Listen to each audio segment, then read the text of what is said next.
Guys, ഇന്നിപ്പോൾ ഒരു ക്ഷമാദാക്ഷണ്യോ ഇല്ലാതെ ഈ വലിച്ചു കീറി പൊട്ടിക്കുന്നത് വീട്ടിൽ നിന്ന് അയച്ചൊരു കൊറിയറാണ്. ഈ കവറിനകത്ത് മെയിനായിട്ട് എൻ്റെ കുറച്ച് ഡോക്യുമെന്റ്സ് ആണ് ഉള്ളത്. ഡോക്യുമെന്റ് അയക്കാൻ പറഞ്ഞപ്പോൾ അമ്മ സർപ്രൈസ് ആയിട്ട് അയച്ചതാണ് ഈ പെട്ടി നിറയെ സ്നാക്സ്.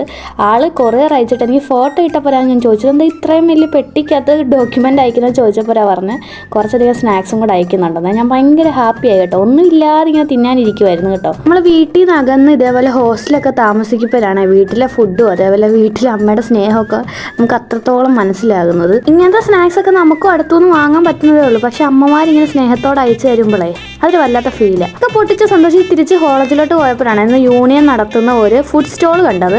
ലേസ് ചാറ്റ് അതേപോലെ ഐസ്ക്രീം ഒക്കെ ഉണ്ടായിരുന്നു കേട്ടോ. അപ്പോൾ ഞങ്ങൾക്ക് ജിസയാണെങ്കിൽ അവളുടെ പൈസയ്ക്ക് ഞങ്ങൾക്ക് ഒരു ലേസ് ചാറ്റ് ഒക്കെ വാങ്ങി തന്നിട്ടുണ്ടായിരുന്നു കേട്ടോ. പാവം, എനിക്കിത് ഒരുപാട് ഇഷ്ടപ്പെട്ടായിരുന്നു കേട്ടോ. ഇത് എൻ്റെ ഫസ്റ്റ് ട്രൈ ആണ്. ഞാൻ മെയിൻലി ഈ ലേസും ബിങ്കോ ഒന്നും വാങ്ങി കഴിക്കാറില്ല പൊതുവെ. വൈകിട്ടാണെങ്കിൽ എനിക്ക് അക്ഷയ പോയിട്ട് എൻ്റെ ആധാർ നമ്പർ ഒന്ന് ചേഞ്ച് ചെയ്യണമായിരുന്നു. പക്ഷെ അതും നടന്നില്ല. അപ്പോൾ പോകുന്ന വരിക്ക് കണ്ടാണ് കുറച്ച് സ്കൂൾ സ്റ്റുഡൻസ് നടത്തുന്ന ഇതേപോലെ നോയിമ്പുനുറയ്ക്കുള്ള സാധനങ്ങളില്ല. അപ്പോൾ ഞാൻ ഇതുപോലെ ഒരു പോക്കറ്റ് ഷവർമ വാങ്ങി കഴിച്ചിട്ടുണ്ടായിരുന്നേ. പിന്നെ വൈകിട്ട് ഞങ്ങൾ തുണി കരിയാൻ വന്നപ്പോൾ ഉള്ള കലാപരിപാടികളാണ്. അവിടെ ഒരു അരകല്ല് കിടപ്പുണ്ടായിരുന്നു. ആരതിയോട് കല്ല് കരിക വെക്കാൻ പറഞ്ഞിട്ട് ഞാൻ പോയി മൈലാഞ്ചി ഇല പറിച്ചോണ്ട് വന്നു കേട്ടോ. എന്നിട്ട് ഇരുന്ന് അരയ്ക്കാൻ വേണ്ടി തുടങ്ങി കേട്ടോ. ഞാൻ നിർബന്ധം പിടിച്ച് മൈലാഞ്ചി ഇല പറിച്ചോണ്ട് വന്നിട്ട് ചെയ്യിപ്പിച്ചാണ് കേട്ടോ. ഇതൊക്കെ ഒരു മെമ്മറിയാണ് ഹോസ്റ്റൽ ലൈഫിലെ. നിങ്ങൾക്ക് എൻ്റെ വീഡിയോ കാണുമ്പോൾ ഇതൊരു ലോ ക്വാളിറ്റി വീഡിയോ ആണല്ലോ എന്നൊക്കെ തോന്നുമായിരിക്കും. പക്ഷെ ഞങ്ങളെ സംബന്ധിച്ചിടത്തോളം ഇത് ലോ ക്വാളിറ്റി ആണെങ്കിലും വർഷങ്ങൾക്ക് ശേഷം ഇതൊക്കെ എടുത്ത് കാണുമ്പോൾ ഇത് ഞങ്ങളുടെ മെമ്മറീസ് ആണ്. നിങ്ങൾ വർഷങ്ങൾക്ക് മുമ്പുള്ള കുറേ വീഡിയോസ് നാടിൻ്റെയൊക്കെ വീഡിയോസ് കാണുമ്പോൾ ഭയങ്കര സന്തോഷം തോന്നാറില്ലേ? ഇത് കുറച്ച് നാൾ വരുമ്പോൾ ഞങ്ങളെ സന്തോഷിപ്പിക്കാൻ ഞങ്ങൾക്ക് ഉറപ്പാണ്. ഇന്നത്തെ വീഡിയോ ഇഷ്ടപ്പെട്ട എന്തായാലും ലൈക്ക് ചെയ്യും, കമൻറ്റ് ചെയ്യും, സബ്സ്ക്രൈബ് ചെയ്ത് എൻ്റെ കൂടെ കൂടിക്കോളൂ കേട്ടോ. അപ്പോൾ ഇന്ന് ഇത്രേ ഉള്ളൂ. Bye bye.